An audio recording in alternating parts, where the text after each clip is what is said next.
And it appears that we are live. That is what YouTube is telling me, as I'm always want to do. I'm always a little scared about the sound. I want to make sure that you guys can hear me. So I don't see us up quite yet. There's always a little bit of a delay between me talking and you guys hearing me. But let's see if all is well here. And it appears, yep, looks like we're pretty good. All right. Hey guys, welcome to my live Q&A show. We're doing it again. Live streaming it.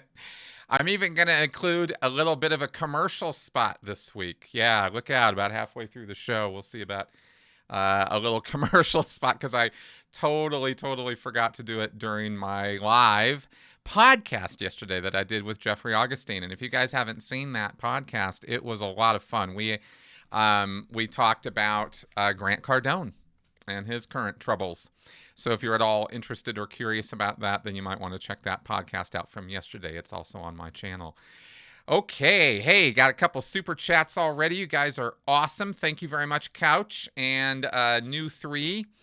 Thank you for those. You can always throw support my way through the chat here. I have got Melissa, my beautiful, wonderful wife, on moderation duties, but she is off camera today by her choice, which we are going to respect. So we're totally happy with that because we love her and we are very happy when she helps. She's awesome that way. So she'll be keeping track of you guys' questions as they come in so I can focus more on actually answering them. Okay, and with that, let's see, is there anything? Oh, a couple of things I wanted to say real fast that I did not throw up in the live stream yesterday. So word is that churches of Scientology around the United States are actually closed, not just discouraging people from coming, but actually not letting folks come, except I think in the states where governors have specifically said that they can continue carrying on with services, like Florida, which is why Flag is still open. Oh, hey, greetings from London. Hey, Paul. And also, I think down in Texas, I think they're still open for business. But they're mostly encouraging people in Scientology to be doing extension coursework right now. And I can hardly imagine what management and what all the statistics guys in Scientology must be going through. Oh, man. But it must just be horrible because it's just goose eggs across the boards. I mean, one thing that I pointed out in the podcast that I'll take some time to point out now is that Scientology's whole business model, everything they do, is based on one-to-one interaction with the parishioners, with the people who come in and pay the money. Auditing, it's an in-person activity. You can't do it over the internet. Training, even, you can't supervise people over the internet. You have to be there in person for them to be doing their coursework. They do these extension courses as a last-ditch Hail Mary to get them to do something at home and get them reading Hubbard's books, at least keep them, kind of keeping some line of indoctrination going. But for the most part, yeah, it's not going well for them right now if they can't be making personal contact with people. And that is something they can't do right now. So anyway, just wanted to comment on that real fast. So happy Easter to everybody.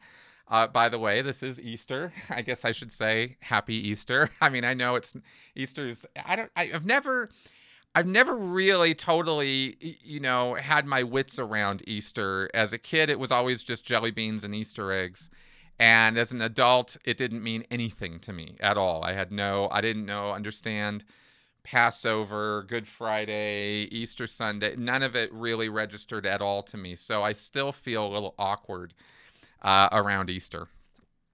Anyway, hey, people were saying hi to you in the chat. That's cool. All right. Well, I guess we are doing a Q&A show, so I guess I should get around to A-ing some of the Qs, huh?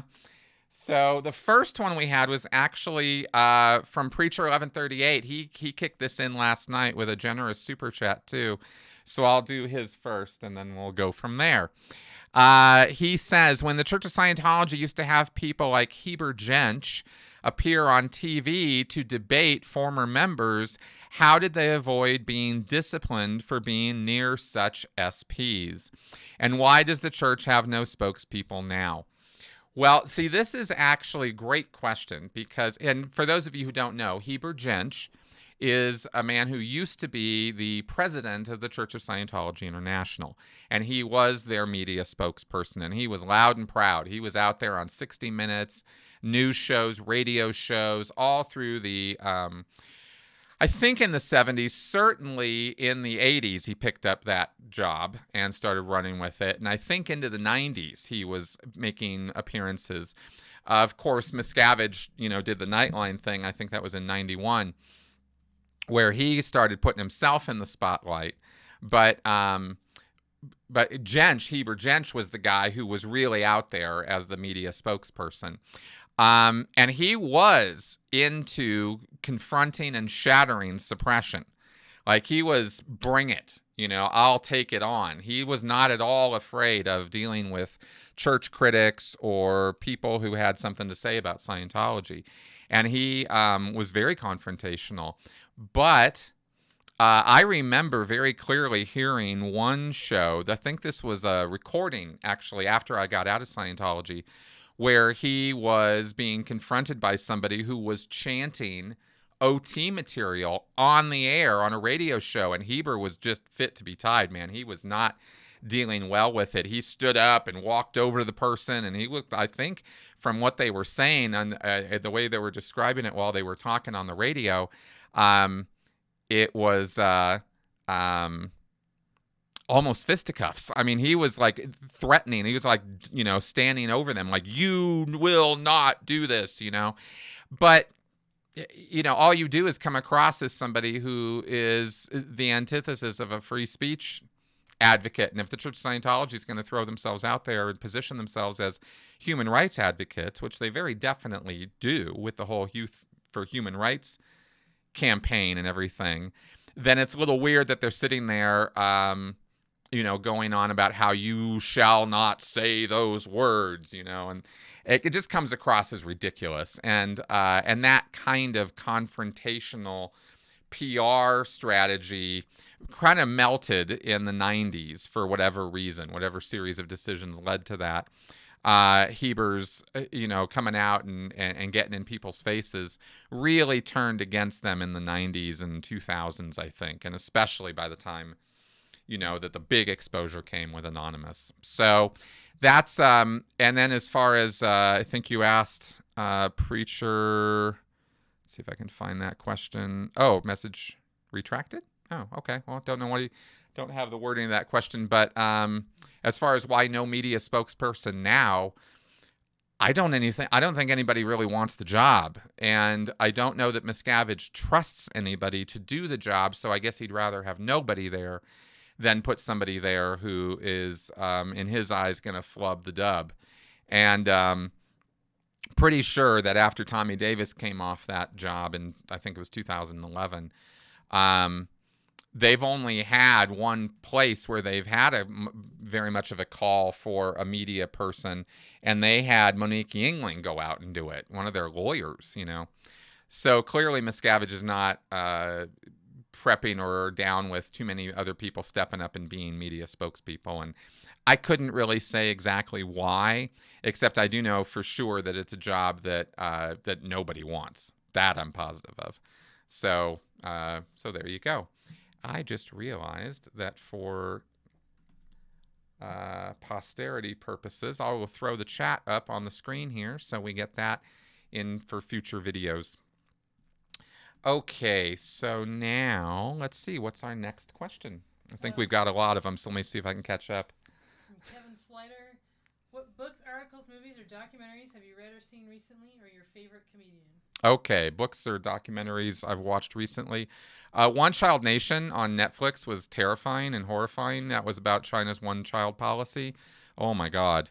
And now they have a 2-child policy, which is great, but is it really? I mean, really, anyway, it's when you see how they had to enforce that, that was horrifying. On the other hand, of course, there was Tiger King. We watched that documentary, did a whole podcast on it. So that was kind of fun. Mostly on Netflix, we keep up with stand-up comedy. I don't really have a set favorite comedian exactly of the modern, core of comedians who are out there. I love Chappelle. And I'd say my all-time favorite is George Carlin. Just the master. I saw him live, by the way, back when I was in high school, and he was amazing. Pauly Shore opened up for him, if you can believe it. And Pauly Shore's stand-up was actually hilarious. Of course, I was in high school at the time, so I don't know if I'd still think it was hilarious. But George Carlin I've always been down with. I will say this. I know this might be controversial for some people. But against my better judgment, I'm going to say that we did watch Louis C.K.'s latest stand-up, Sincerely, which you have to stream. And I liked it. I thought he did a good job. And, say what you can think whatever you want about Louis C.K. as a person. I think he definitely has some interesting deviancy or kink. He talks about that on stage, definitely acknowledges it. It was a interestingly put together show from the point of view of audience. I don't want to say this in a bad way. I don't mean to get this across as though Louis C.K. was doing something evil, but I will say there was interesting audience manipulation during his show. I noted a few things he did that I thought, oh, that's an interesting way of putting that. Anyway, maybe a comment on that more later at a later date after more people have seen it. But anyway, just throwing that out there. What's the next one? Okay, so Flint Reed says, at Chris Shelton, commercial? Are you selling out? Am I selling out? No, I have a sponsor. It's called The Great Courses Plus, and you'll be hearing a little bit about that. As those of you who have been paying attention to my podcast over the last year, I throw those commercials up there, and they help pay the rent. So take that. Plus, it's also, of course, the product I actually really do believe in. The Great Courses is pretty awesome stuff. Flint. Selling out. So NB Singh says, when people get clear and don't see any result, then why they don't leave Scientology? Because they do see a result. See, that's the thing. The thing about indoctrination, brainwashing, cognitive dissonance, motivated reasoning, is that it's all in the direction of actually believing. When I went clear, I thought I had achieved this radical new state of amazing ability. And I could see all kinds of things, which didn't mean they were there, but I still saw them. And I don't mean I was completely delusional. I just mean that you can see and perceive. I mean, belief affects perception in dramatic ways sometimes. And so if you think that you are somehow predicting the future, those feelings that you get of deja vu sometimes? Well, imagine getting them all the time and sort of making yourself think that you were the causative agent of that deja vu, that you actually predicted something like that or saw the future somehow. Those kind of things. You can see things that validate dreams that you had or ideas that you had or, things like you just make stuff up and you believe it. And I really don't know a better way to describe it than that because it sounds a little, like crazy talk. And I don't mean it to be like crazy talk. I'm not trying to imply that there's an actual mental illness here. I'm saying that the way our beliefs and our prediction and the way our brain operates, it's all kind of set up to reinforce your belief system. Your brain is set up to service you that way. And it takes a great deal of effort to overcome that and to think critically. It's not native to how we think, to think critically. So that's why it's kind of like you got to overcome that, Anyway, that's, I think that answers the question. All right. What else we got here? So we've got great show with Jeff from John Robertson says, great show with Jeff. Is the reason Scientology won't take you off the mailing list because zero interest is still interest? Is filing a lawsuit against the church lowered interest? Yes. Somebody asked about interest, no interest with the Church Scientology taking people off of their mailing list. And yeah, that reasoning is exactly why they will continue pounding on you and calling you and thinking, if you expressed interest at one point, any point at all, in Dianetics or Scientology, then that is a reach. And that means you've got something, that you got that little twinkle in your eye, and we can turn that into a full-blown fervent nuclear explosion, So that is definitely the idea with that. And you saw that super chat in a minute, right? Yes. Who was that? That was Tamara. Yes, thank you, Tamara, for that super chat. Awesome. All right. Cool. The next question is Melissa from Robert Roberts. Is Melissa off camera because she has shaggy hair? I was overdue for a haircut that was canceled the first day of lockdown. Sort of. I just haven't gotten out of my pajamas yet today. That's the real reason. Okay, cool. What's the next one? The Bee's Nest asked, when you were in the Sea Org, was there ever a moment of doubt about Scientology? When I was in the Sea Org, was there ever a moment of doubt about Scientology? Absolutely. Many, many, many times. I was just able to hack and shred and kill and destroy those doubts with the fervency of my belief, or the fervency of peer pressure and guilting and love bombing and all the other wonderful, wonderful mechanisms that cults use to keep you in line. What else we got? So from Sandu, hi Chris. DM will celebrate his 60th on April 30th. What gift would you send him if you could? What gift would I send David Miscavige on his 60th birthday coming up? Wow,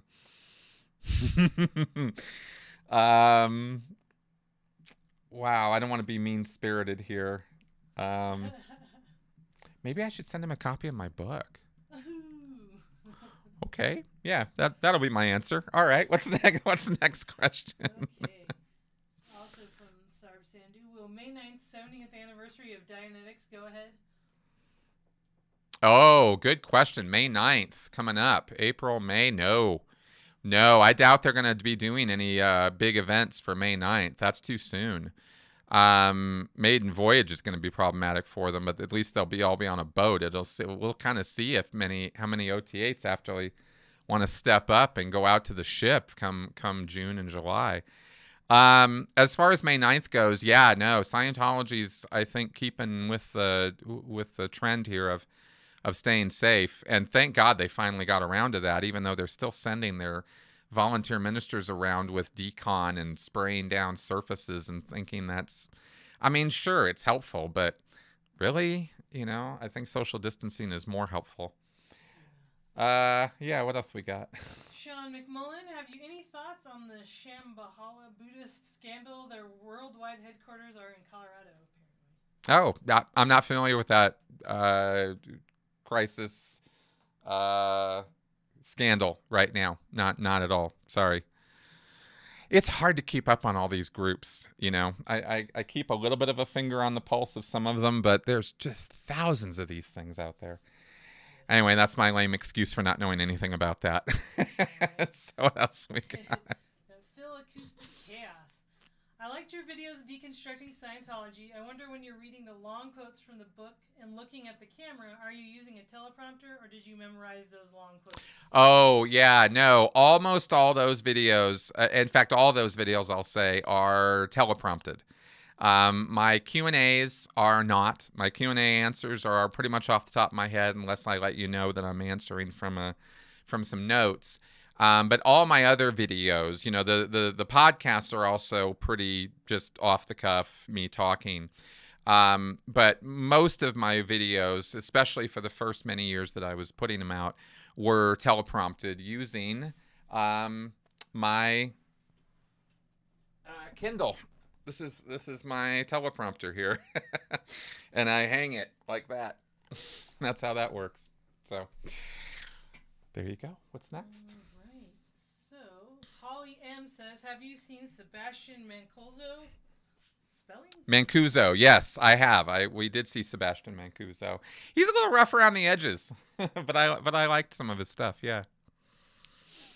All right, and then Phil, Acoustic Chaos. Does Scientology prefer that a member is on staff in the Sea Org or a public member? Let me see that question. What was that now? Does Scientology prefer? Oh, okay. Does Scientology as an entity prefer staff, public, or Sea Org? I would say Sea Org because those are the fervent, dedicated, hardcore, right? And they need to, the thing about the Sea Org, one of the reasons why they're so inefficient and bumbling and stumbling around all the time is because there's too few of them with way too many demands on their heads. And they're constantly shifting people around from place to place, job to job, doing different things. Every few months or every, year or two, you got a whole different job. And then you got to learn it and get up to speed on that. And then you get browbeat around and, maybe you were a success and maybe you're a failure. And then you got another job, oh, well, you got to send this trainee. We got to do this. We got to do that. So it's a constant musical chairs kind of, activity. Round we go. And the Sea Org could probably get 10 times the number of people and still actually keep them going in one degree or another. So I think those are the most valuable as far as Miscavige and company go. I think they want them more than anything. Okay, so then John Robertson asks, Chris Shelton, has Whoopi Goldberg clarified her endorsement of Narconon? Whoopi Goldberg endorsed Narconon this last week. Has she clarified that? Not that I've seen.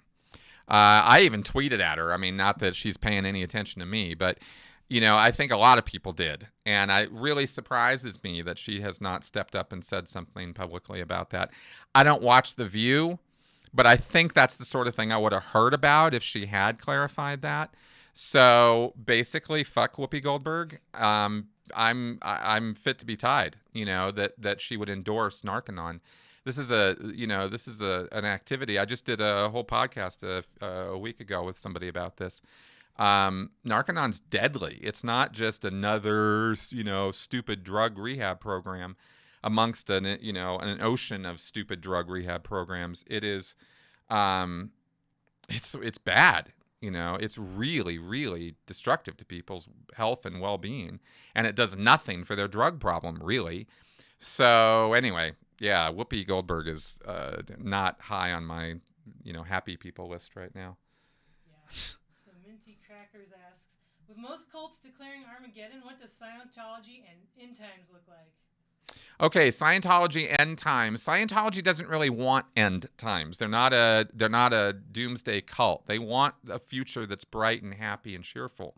They just imagine that future only exists when Scientology's flag is flying over the whole scene.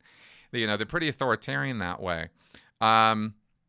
So it's not really a doom. They imagine that the world could end at any moment because of the stupidity of people. Nuclear weapons, some viral contagion, some other situation, alien invasion. I mean, Hubbard seriously talked about that, by the way. He joked about it, but he kind of wasn't joking. So there's a number of different ways that the end of the world could happen, but Scientologists don't particularly ponder, favorite end time scenarios. They ponder, how are we going to beat the race against time and save and salvage all of humanity before it's too late? That's kind of more how they think. Neon Cat asks, hi Chris, I'm wondering if Jamie DeWolf will be on anytime soon. Yeah, I hope so. You have to ask him. I certainly have a number of times, and I'm not bad-mouthing him. He's a super, super busy guy. I mean, really. And he's on the road a lot and stuff. He was on Rachel Bernstein's podcast, I think about a month or two ago, and I talked to her about it, and she was like, yeah, I just happened to wrangle him at the exact right time, and he had a few minutes on his, he had an hour or two of some downtime because he was stuck at home or something, and they got him on. So anyway, I'll keep trying. I'll reach out to him again. I really do want to talk to him. So, Polly M asked, and I think this is in reference to when you were talking about going clear earlier. What did you see? Oh yeah, I described that with Yeah. the clear thing.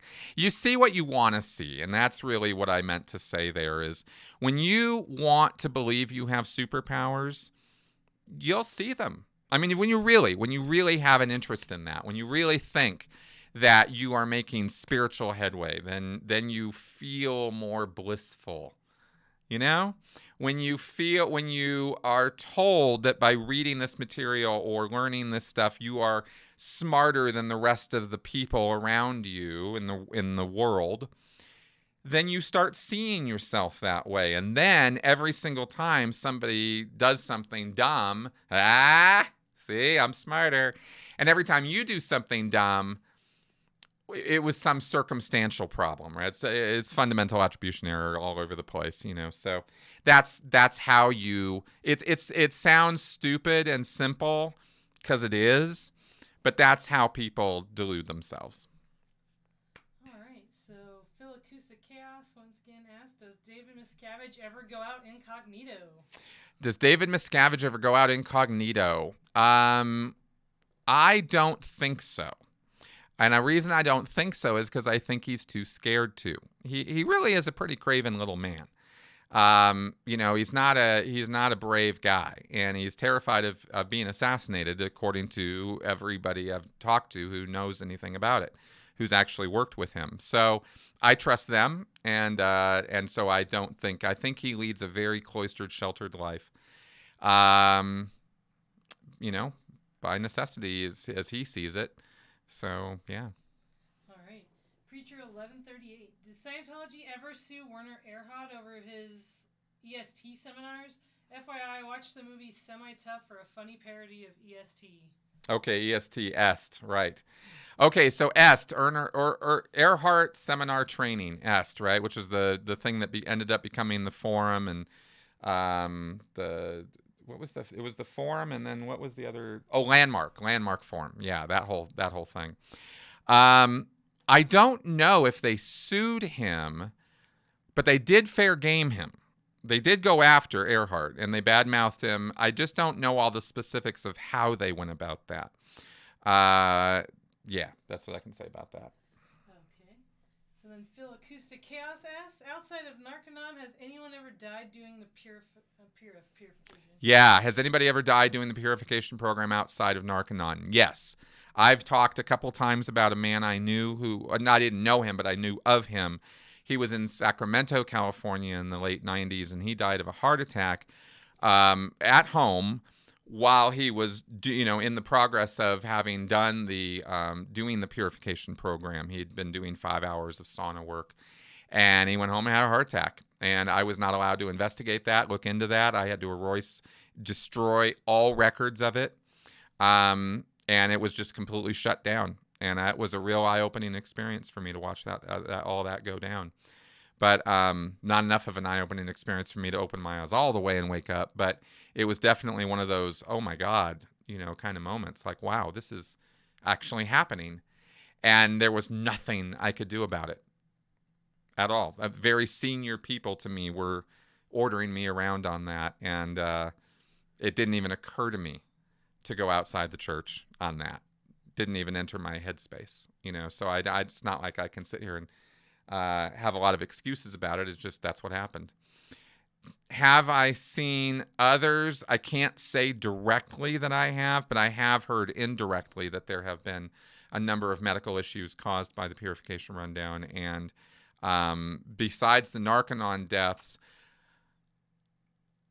yeah, I can't think off the top of my head of having heard of one by name, so I can't say anything else on that one. Okay, so Flint Reed says, question, R2-D2 or BB-8? Sorry to be so controversial and put you on the spot, but the people have a right to know. Yes, that's true. They do have a right to know. Oh, God. R2-D2 or BB-8, man. I mean, I've even got BB-8 back there. Like, R2-D2, man. Like, there was ever any contest. R2-D2 all the way. However, I will say that I am not and never have been in favor of those little jets that shoot out from the side of R2-D2's legs that let him fly around. I think that was total horseshit. Total dick move on the part of Lucas or whoever came up with that stupid idea. R2-D2 should never have been given the power of flight. That being said, R2-D2 rocks. So that's my take on that. I like BB-8, but I like R2 more. So it's about 2:30. Oh, yeah. Okay, time for our commercial spot. Okay, and this is going to be me fumbling my way through this. I've never done a commercial live, but here we go. This is for the Great Courses Plus, and this is actually a service that I really do believe in, and I really don't have any problem endorsing. And let me tell you guys about this because it's been a few months since I've actually done a spot for them. But, you know, if you're looking at something to do now, I mean, of all the times to get into digital learning and watching coursework online and seeing what's available and what's out there, this is the best time ever to check out the Great Courses Plus.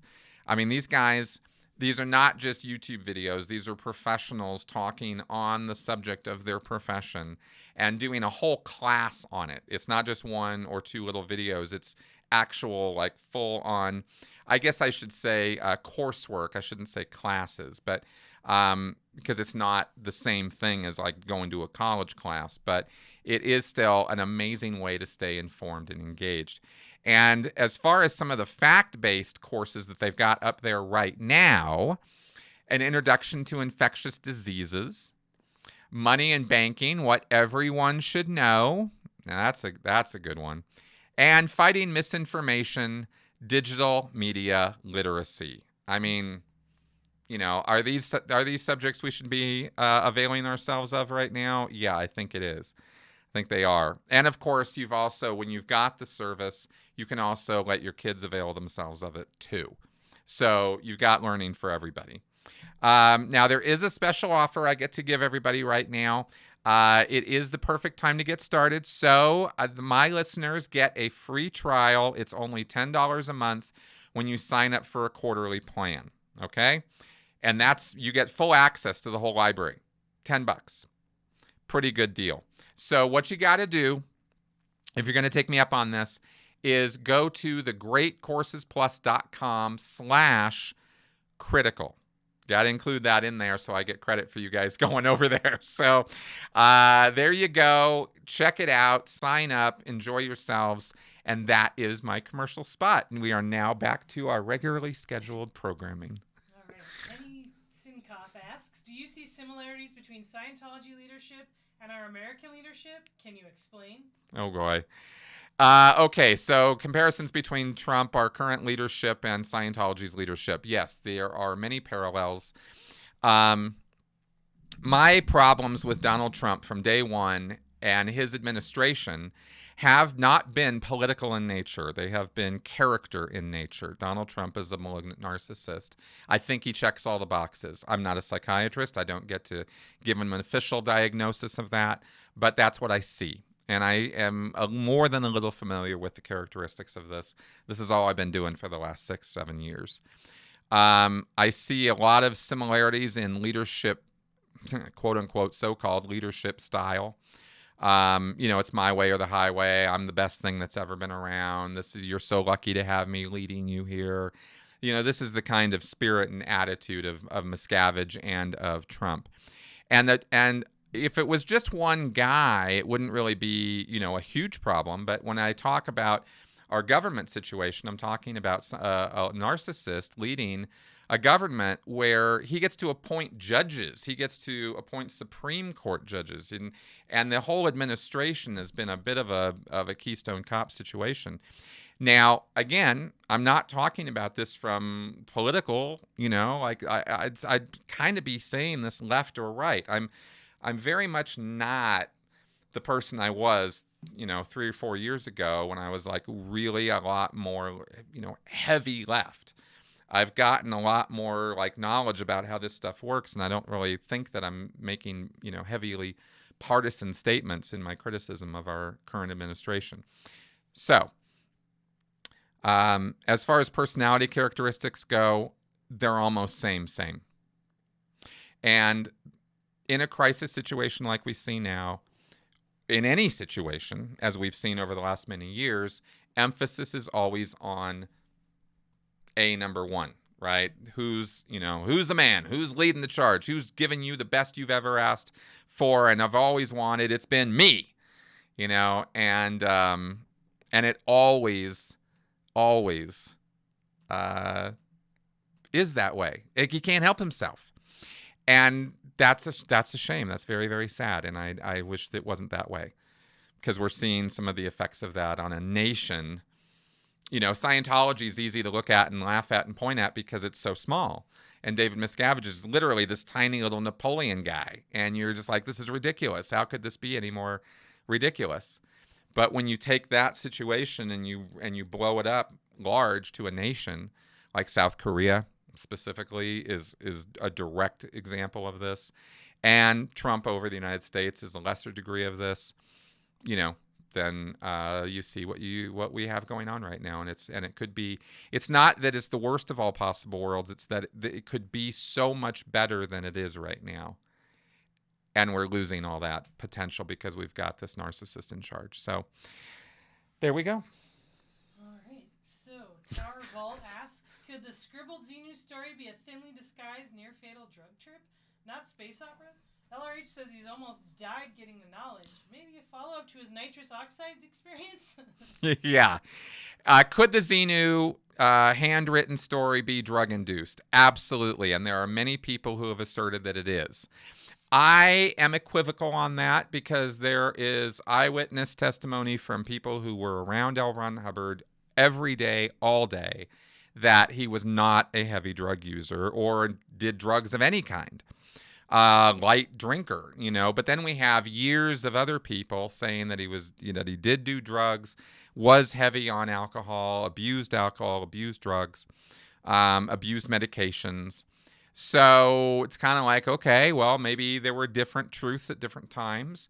And it certainly reads like a drug-induced episode, though, doesn't it? It's not really a stretch to think that he could have been overly medicated or overly, drug intoxicated when he wrote that. So anyway, so there you go. And Gina just noted you can't hear Melissa very well. I'm trying to repeat the questions. I'm not trying to get Melissa on mic. She's reading them to me, and I'm trying to paraphrase them. So anyway, just want to clarify that. So Skeptical Mantis, y'all ever listen to lectures from Marshall Applewhite from the Heaven's Gate suicide cult? Really bizarre, but interesting stuff. Yes. Have I ever listened to Marshall Applewhite's lectures from the Heaven's Gate cult? I have watched him on video. I have watched his stuff. And yeah, he's fascinating, terrifying, very, very illuminating watching how it gets done, and that look that gets in their eyes. It's hard to describe, isn't it? Because eyes don't really change, but then they kind of do. It's weird. And you can see it in his face, in his eyes. He's really talking from someplace else than where the rest of us live. Okay, John Robertson. What do you think will happen with free winds? How do you think the Sea Org is coping on board? Oh, on the free winds. I think the free ones is probably dealing with life as they have been. I don't know. I think there's probably less stress there right now because there's probably less public there. Yeah, it's a little hard to say, actually. I would need a little bit more information on what they're doing right now these days. I can only imagine that, I think life on the ship right now would be kind of not too bad. I'm a little more concerned about how it's going to be about a month from now if their maiden voyage thing doesn't happen and what they're going to have to do to make up for that, because that's a really big income time for Scientology. When they get all their whales on the boat for a week and they're sailing around and they're not letting them off the ship and they're hitting them hard for money every night, night after night after night, that's a big income thing for Scientology, big time of the year for them. And if that's not going to happen, then Miscavige could flail about with quite a bit of sound and fury and make a lot of people's lives miserable. And that could extend to the free ones as well. Yeah. Annie Benoit. Shouldn't Scientology be fair gaming itself for portraying a negative image of Scientology due to the practice of fair gaming? That's a cute question. Yes, Annie, they should. They should definitely be fair gaming themselves. Penny Sinkoff, going back to the book that you're going to be sending David Miscavige. Great gift. Will you sign it?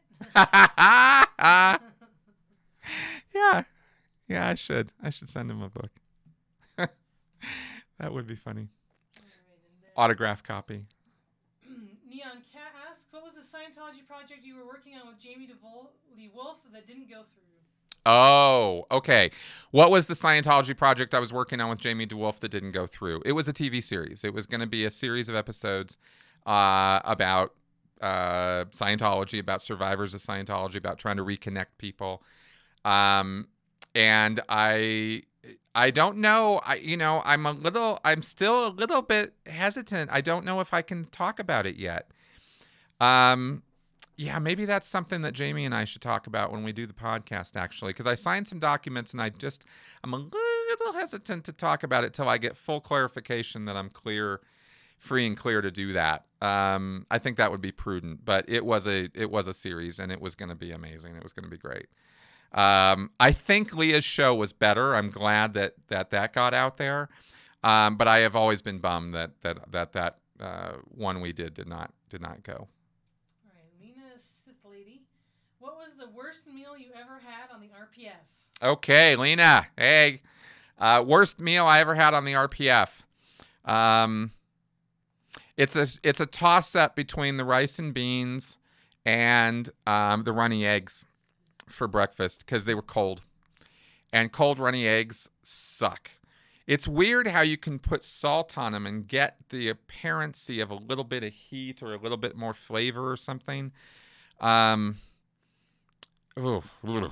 Anyway, yeah, it took me a long time to want to start eating eggs again after I left. I mean, it took years for me to be like, oh, eggs. Now I eat eggs all the time, but because I cook them well, but man, that sucked. Yeah, that was almost worse than the rice and beans. Okay, so Polly M, have you ever seen an OT8 do anything otherworldly? Have I ever seen an OT8 do anything otherworldly? No, I saw OT8s talk about doing things that were otherworldly. I listened to OT8s tell me about telepathy, tell me about predicting the future, clairvoyance, I guess, or precognition. I never had an OT8 claim to me that they moved things with their mind. I've never had any Scientologist legit claim telekinesis. But telepathy and clairvoyance and, finding things that are lost, changing the weather. Lots of them claim to change the weather. Oh, yeah, I can look and dissolve clouds with my laser coming out of my eyes or some nonsense. Definitely heard about that kind of thing in Clearwater a lot, too, because, you get crappy weather down in Clearwater and all the OTs got to postulate it away. So they would make claims about that. But I never once saw with my own two eyes anything that I could actually classify as a supernatural event. Okay, so Kylie P asks, do you know when the RPF started? Was it created early on in Scientology or later as a way for Hubbard or Miscavige to further control and abuse members? Okay, creation of the RPF. When was it? And was it a while ago? And is it, Hubbard or Miscavige or what? The RPF was created on the ship, not the Freewinds, the old boats, the Apollo and the Athena, the ships that Hubbard was originally sailing around in the Mediterranean on. And there's contention as to whether L. Ron Hubbard personally created it. There's a guy who was there who said it was, his creation. But he's very pro-Hubbard, very much a Hubbard apologist. So I don't believe him.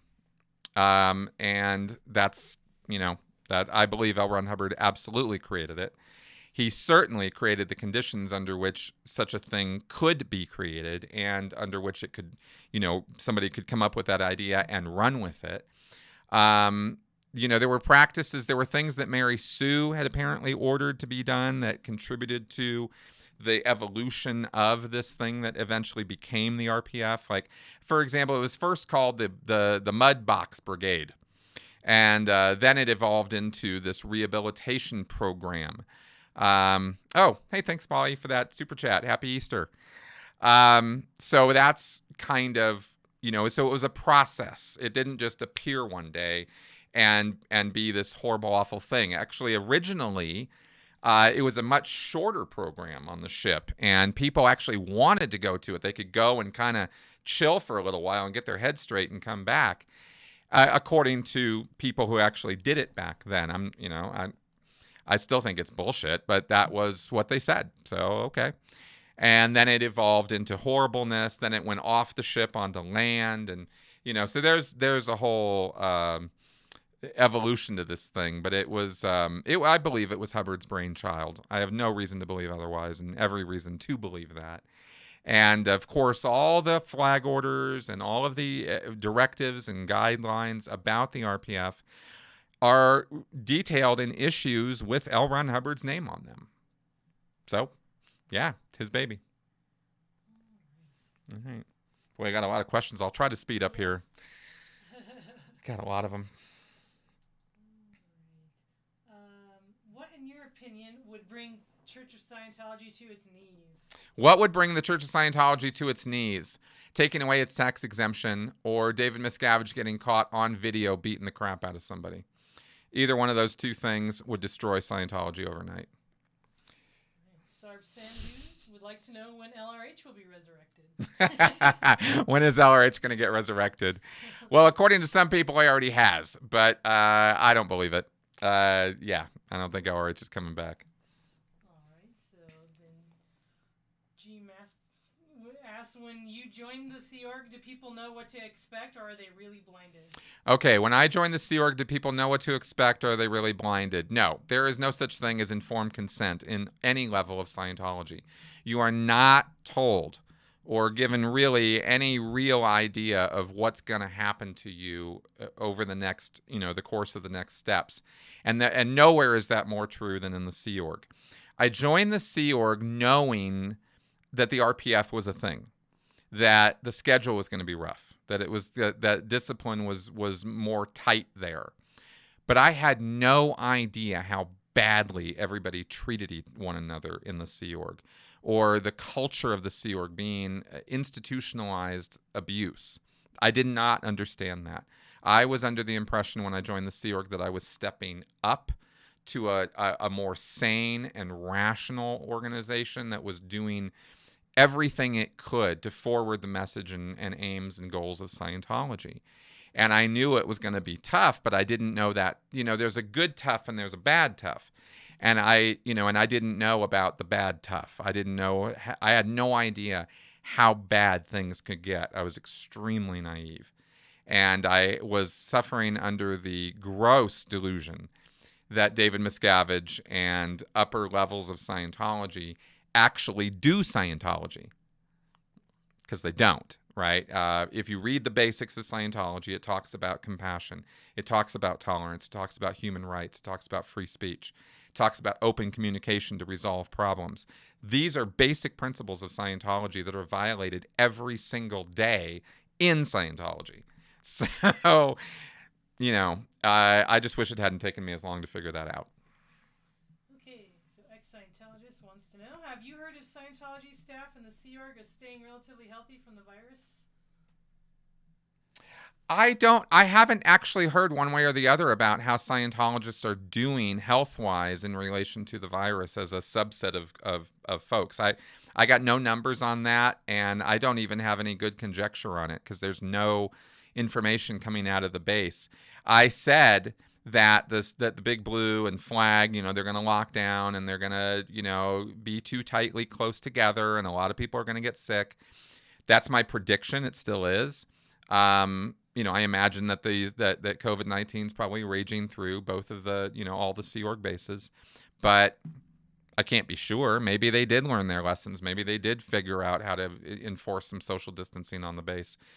I can't see how, given how many people are there, but anything's possible. And I certainly hope that a whole bunch of people aren't getting sick, and I certainly hope there's nobody dying on those bases because of COVID-19. Hard to say what's happening though. They're not going to be transparent about it. That's for sure. Okay, so Polly M says, "Is Whoopi friends with Cruise? Would that be why?" And response. Oh, is Whoopi Goldberg friends with Tom Cruise? I don't know. There's a lot of ways Scientology could get to Whoopi, and give. I don't mean get to her as in blackmail her. I'm not implying that. I mean get to her and feed her false information that would cause her to endorse Narconon. There's Whoopi's got a ton of friends in the celebrity world, and there's more than just Tom Cruise pimping Scientology in the celebrity world. So it could have come through any channel, Yeah. All right. Phil Acoustic Chaos. Do Sea Org members ever route out to join staff? Do Sea Org members ever route out of the Sea Org to join staff? No, you cannot do that. If you leave the Sea Org, you're done. You cannot go to staff. The ladder goes upwards. You go public, staff, Sea Org. If you leave the Sea Org, you're public again after you've made up for your damage, for leaving the Sea Org. But you're verboten to go back on staff. Okay. So I think we already know the answer to this, but TLC Timbo, will you be taking questions from AskChrisShelton@gmail.com during this live cast? No. During live casts, I always just take questions from the comment section because they come in so fast, I'm not even keeping up with them. That's why. Yeah. All right. Kalani Warner, what is one of your favorite quotes that gives you inspiration or moves you? It's chaos, be kind. That's the big one for me. Listening to Carl Sagan speak pretty much about almost anything I find very inspiring. Neil deGrasse Tyson's pretty good.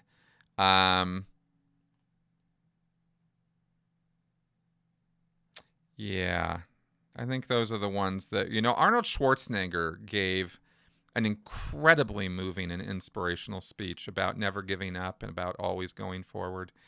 That really, really got me. That hit me pretty hard too. I think I saw that a few months ago. So I'm kind of I'm kind of inspiration bait though. I kind of really like hearing inspirational things from all kinds of sources. I mean, the "I Have a Dream" speech from Martin Luther King, is just all-time eternal classic. Yeah, stuff like that. Right. Oh, and I love Mr. Rogers. That guy says some pretty inspirational stuff. Fred Phlogiston, do you boycott any movie which has a Scientologist as actor or protagonist?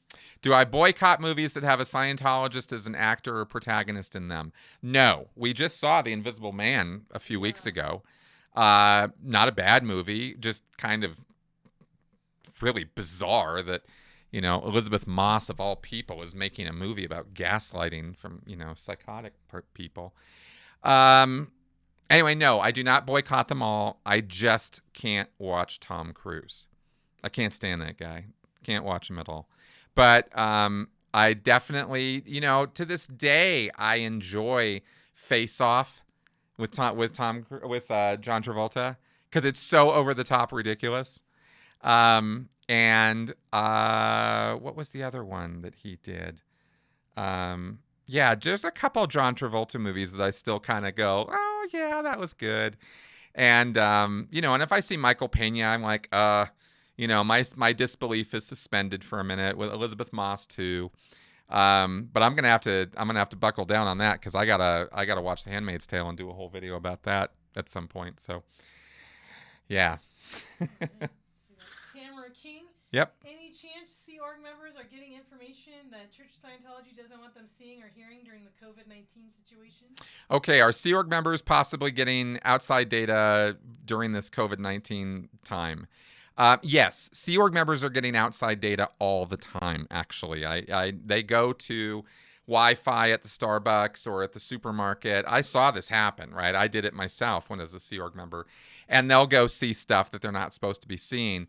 They will self-police, though, to stay away from the really, truly confidential, nasty stuff. And I speak from personal experience on that, and from watching other Sea Org members and how they go online and what they do when they have unfettered internet access. The mental blocks are all still in place. It takes, it's a gradual process getting somebody to open up to look at stuff that they're not supposed to be looking at, is been my experience with that. So yeah, they do have access to it, and sometimes they look at it, and yes, sometimes that actually does make a difference and gets them eventually out. Ting, is it factual that Hubbard participated in occult sex rituals, or is he just linked through his friend and assumed? It is absolutely definite that L. Ron Hubbard engaged in sex magic rituals with Jack Parsons as part of his practice of OTO, Ordo Templi Orientis, and Thelema, which is what he was practicing. And this was in the mid to late 1940s. And in fact, there's going to be a whole podcast coming out next week on this channel with somebody from the OTO, and we talk all about that. It's already in the can. It's already rendered out. I just need to get it uploaded. So you guys can look forward to seeing that next week, and we talk in detail about the shenanigans Hubbard got up to as an occultist. All right. Couch asks, since you have been in quarantine, has Seven completely taken over your household? Seven's always taken over complete control of our household. The quarantine ain't got nothing to do with it. All right. Yes. Camera King, just wondering how old you were when you joined the Sea Org. I was 25 when I joined the Sea Org. Yep. And then TJ Feeney wants to know, thoughts on the new bat suit? I like it all except the collar on the neck. Yes, the bat suit. Thanks, TJ, for asking me about this. I think I put that in the in my flash answers too, so I'll get that out of there now. But I love it. I'm looking forward to it. I actually am always interested in reimaginings and reboots of Batman, and when they do it right, when they do it well, when they do it gritty, I kind of like it. I like it dark. I like it gritty, and I'm impressed by what I have seen so far, but admittedly, we've only got a couple pictures on the Batman. This is the new one. What's his name? Pattinson. Yeah, Robert Pattinson's playing Batman, and who's the Penguin? The Colin Farrell. Yes. Colin Farrell is playing Penguin. The other names of some of the other, not Zoe Kravitz, who else? It's Catwoman. Anyway, looks pretty good to me. I'm looking forward to it. Okay, Paul Czar is giving me a super chat here. Why 7? Why were there 6 cats before? No, there were not. 7 was obtained by Melissa when he was just a little tiny, insignificant little kitty. And he has this little white mark on him that looks like a 7. So he's not 7 of 9. There were not 6 before him. It's just the white 7 on his leg. And it's just part of his appeal. All right, what else? Let's do a couple more, and then we'll wrap it up here. You guys have been asking great questions. Thanks for all these. These have been really good. I'm sorry if I'm not getting to all of them. Henny Sinkoff asks, if anyone dies, who do they call? If anyone dies, who do they call? Yeah, I think that was in reference to something else earlier. Oh, I don't know what that's in reference to. The morgue, I guess. I mean, I'm thinking if Scientology COVID-19 was the first thing I thought of, and they would call the authorities, and then they would call the family, and they'd kind of deal with it that way. Right. Yeah. Is it possible there are people on bases that may not even know about COVID? Okay, are there people on Sea Org bases who don't even know about COVID? No, there's no chance of that at this point. Scientology does brief their crew. They do want their crew healthy, and they do want their crew working, which is why they want them healthy. So they do brief them and try to keep them safe. That's for real. They really do care about each other. It's just that the culture is so abusive that you can't be a decent person there. It's a very strange dichotomy, and it's a little hard to explain. But yeah, that's kind of what happens. All Yep. Preacher 1138. In your interview with Mark Headley, he said that DM's dog was put on doggy RPF. What did the dog do? Not hold the cans well enough? What the hell? I don't know. I don't remember what it was that DM's dog did to end up on the dog RPF.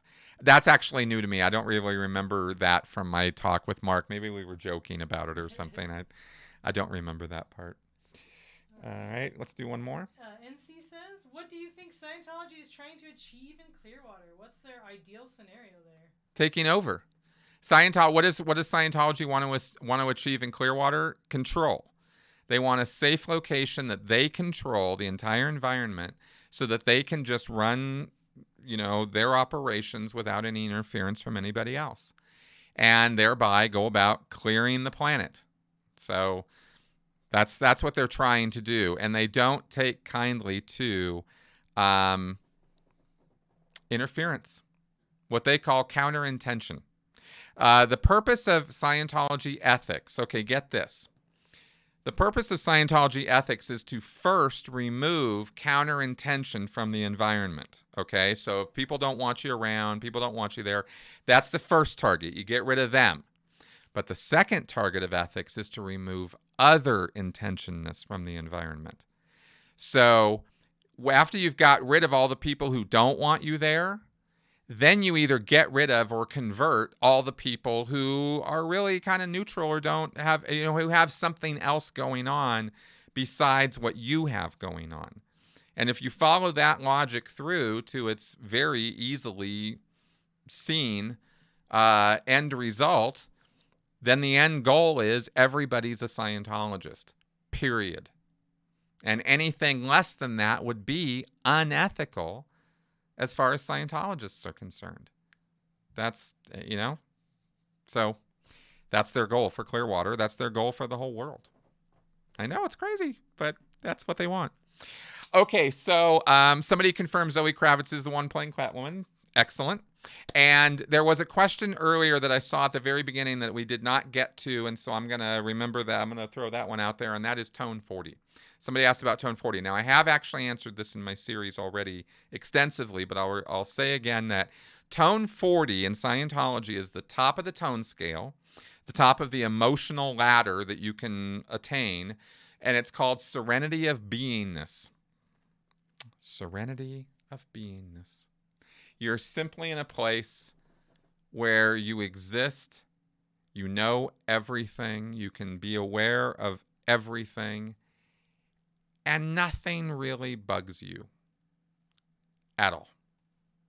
It's just a total God state. It's just like nothing could hurt you. You're not in a body anymore, by the way. I should be clear that Tone 40 is not something you experience through your body. Tone 40 is something that you only experience as a spiritual state. And Tone 40 is also used in Scientology as an expression of ultimate intention. It is intention without any reservation, any doubts, no possibility that what you want to have happen is going to happen. It's simply going to happen. And this is Scientology's equivalency to a prayer. Scientology's version of prayer, making a postulate, being Tone 40. These are all synonyms for each other. So that's what Tone 40 is in Scientology. And with that, I guess we'll be wrapping up. These have been great. You guys have been awesome. Thank you for your contributions and your super chats and all these great questions. If I didn't get to all of them, I'm sorry. It's just time and my big mouth. But yes, there will be a ton more content coming. I'm just kind of glancing through some of these things. And I, by the way, yes, I do things to Melissa all the time that make her eyes roll. Dad jokes aplenty. All right, let's wrap it up here, guys. You guys have been awesome, and I will see you next week. Bye-bye.